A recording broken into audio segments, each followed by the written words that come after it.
Assalamualaikum warahmatullahi wabarakatuh. Kembali lagi sama aku Raffi Suharti di YouTube channel Arti Makeup. Udah lama banget nggak upload video, kurang lebih kayak 1 bulan. Biasanya tuh aku upload rutin 1 minggu sekali, tapi udahlah.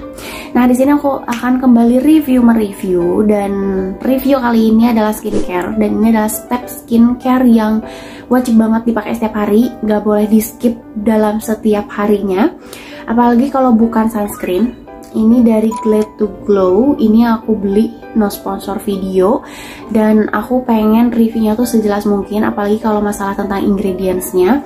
Jadi bukan hanya cocok nggak cocok atau bagus nggak bagus, tapi sebisa mungkin kayak jelas banget gitu kan.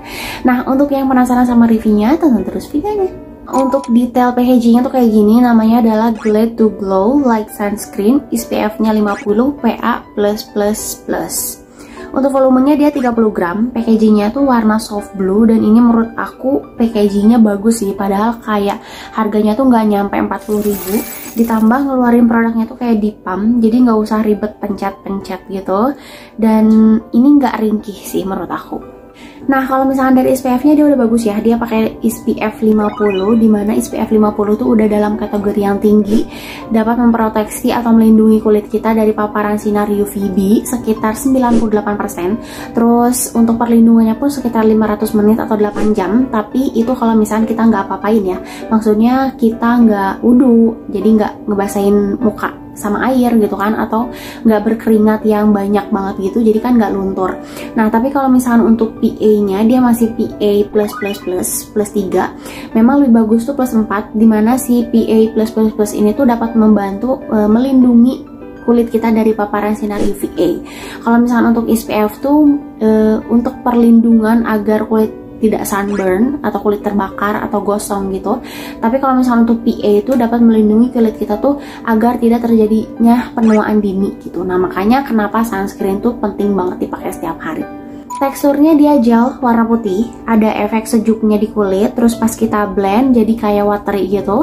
Finishnya lumayan lembab tapi nggak bikin kulit mengkilap, jadi berasa lagi pakai pelembab yang ringan gitu. Menurut aku dia oily skin friendly sih. Oh ya, terus untuk wanginya dia ada wangi fresh, floral, tapi tipis sih. Terus lama-lama kayak hilang wanginya.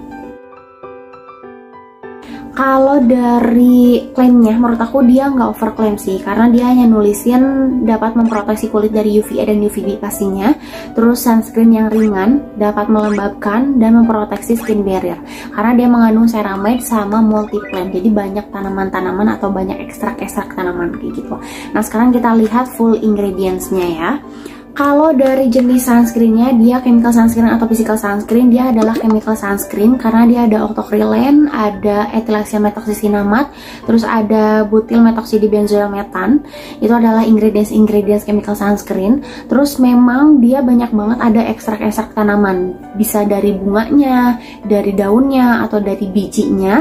Aku tadi sempat hitung kurang lebih ada 15 jenis ekstrak tanaman gitu, yang pastinya itu bagus banget untuk kulit sebagai antioksidan, untuk mencerahkan, untuk melembabkan kulit gitu kan. Terus ada calming skinnya dari Central Aesthetica sama hyaluronic acid, dan memang dia ada ceramide-nya, dia pakai 5 jenis ceramide.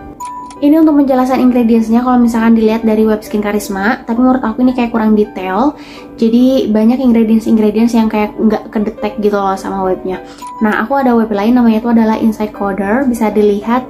Ini detail banget, ada manfaat dari masing-masing ingredientsnya. Untuk keamanan produknya dia paraben free, sulfat free, alkohol free, silikon free, allergen free. Cuman kalau misalkan kalian yang bermasalah dengan fungal acne, ini kayak kurang cocok karena dia ada PEG 100 stearat sama glyceryl stearat. Cocok untuk semua jenis kulit, kecuali kalau misalkan kalian memang nggak cocok sama chemical sunscreen, karena dia ada satu ingredients yang kurang cocok untuk kulit sensitif dari ethylaceae methoxycinamate-nya. Itu adalah ingredients chemical sunscreen. Tapi kalau misalkan kalian yang oke-oke aja sama chemical sunscreen berarti aman. Dan untuk kulit kering aman, untuk oily skin pun juga nggak masalah.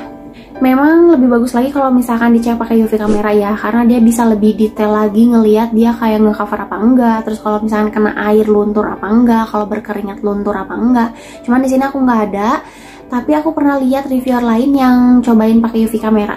Produk ini katanya sih bisa nge-cover seluruh wajah, terus nggak luntur-luntur, nah nggak perih di mata juga. Dan memang yang aku ngerasain juga, aku ngerasanya aman. nyaman pakai produk ini, nggak perih di mata. Terus kalau misalkan ada jerawat juga nggak cekat-cekit, karena ada beberapa produk yang kalau misalkan kita lagi berjerawat terus pakai sunscreen malah jadi perih, terus cekat-cekit panas gitu. Tapi ini aman dan nyaman. Teksturnya pun aku suka, dia kayak gampang banget di blend, kayak ngerasa pakai moisturizer yang ringan gitu. Terus kalau misalkan untuk ke berkeringatnya, aku sempet pakai terus berkeringat lumayan banyak, dia nggak ada luntur-luntur putih-putih gitu sih, jadi kayaknya sih aman. Cuman kalau misalkan dipakai wudhu, aku ngerasanya dia luntur, karena setelah wudhu tuh aku ngerasa rasa-rasa pakai sunscreennya tuh udah hilang gitu loh. Jadi tetap ya, kalau misalkan kena air harus reapply lagi. Reapply-nya pun gampangan, nggak ribet-ribet juga karena teksturnya dia bagus. Jadi aku ngerasanya kalau reapply lagi tuh kayak nggak males untuk reapply sih. Oke, kurang lebih kayak gitu untuk reviewnya. Semoga reviewnya lengkap, bisa memberikan manfaat untuk kalian yang lagi cari-cari info tentang Glade to Glow Sunscreen ini. Semoga kalian mendapatkan jawaban dari video aku. Sekarang saatnya aku pamit. Terima kasih untuk kalian yang udah nonton video aku. Sampai ketemu di video-video selanjutnya. Bye-bye. Terima kasih buat kamu yang udah nonton video aku. Jangan lupa ditonton juga video-video yang lainnya.